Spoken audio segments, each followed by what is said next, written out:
to kick off Jazz Appreciation Month 2023 at the Kennedy Center in Washington, D.C., you, Kenny Garrett, and Louis Hayes will be featured in concert to receive your NEA Jazz Master Awards. This is a banner day for jazz in general and for Detroit jazz specifically. I'm over the moon, as the old people would say. I'm still in disbelief, you know. I know it's happening. I do these interviews and I'm in touch, making all the arrangements. And then I say, really, this is really happening? Um, and I'm really excited. I'm so honored. And the fact that it's three Detroiters, I couldn't be more proud of my city. It's amazing on one hand that the three of us are from Detroit, but it's not amazing. It's just the city. Detroit is extremely unique and special. It sure is. But see, the thing is that this is not your first rodeo. This is not your first major award. I mean, you are a MacArthur Genius grantee. So what is the difference between, say, the NEA Jazz Master Award and some of the many other awards and accolades, all deserved, I might add, that have come your way? You know, uh, every award is very special. Um, they're like green lights, if you will, I call them, to say you're on the right path. And everyone has their own path, their own journey.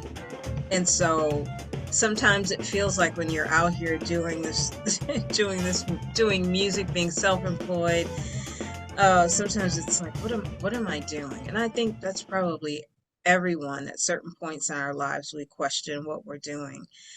But any award that I've received, I feel like it's a green light, like, yes, keep going, you're on the right track. And of course, winning the MacArthur was probably that was so huge for me in my life. And then being a Doris Duke artist as well after that, and then on top of it, it's I'm blown away.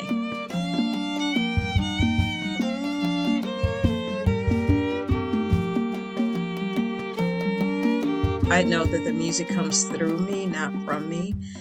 And just having life experiences and allowing those experiences to help guide me and to guide my music. And I've had some opportunities that I never even thought about early on in my career or in my life. There's so many ways in which to use music, and the longer I live, I can serve. I love playing for audiences and touring, but I can also play for people in nursing homes, hospitals. I do hospice work and end of life work, and so all of that feeds my soul and helps. And yeah, it just helps me to stay humble. Other aspect of Regina Carter that's just super important is the variety in your recordings. Of course, I go back all the way to the Straight Ahead days, but then when you started out and you were doing your own sessions, you decided, or I don't know if you decided it, but someone decided that there should be variety in the presentations.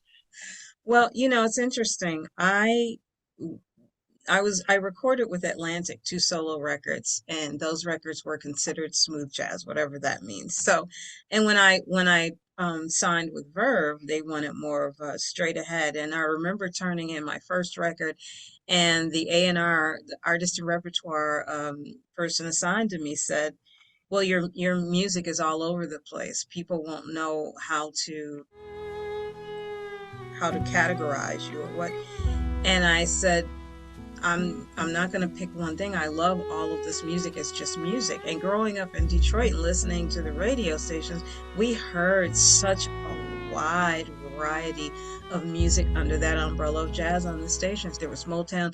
And then, of course, you drive anywhere in the city, you might hear, if you go to Greektown, you'd hear some Greek classical music, or Mexican Village, you'd hear authentic Mexican folk music. Mariachi, you might hear, there was the Chaldean section of town. So there was all of this music from all these different ethnic groups that were living in and around Detroit. So all of those sounds were in my head. And when the A&R guy said, well, you have to pick one, I said, I can't.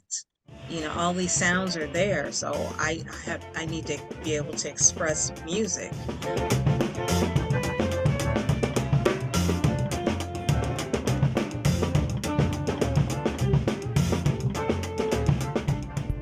Watch One Detroit, Thursday at 7:30 p.m. You can find more at onedetroitpbs.org or subscribe to our social media channels and sign up for our One Detroit newsletter.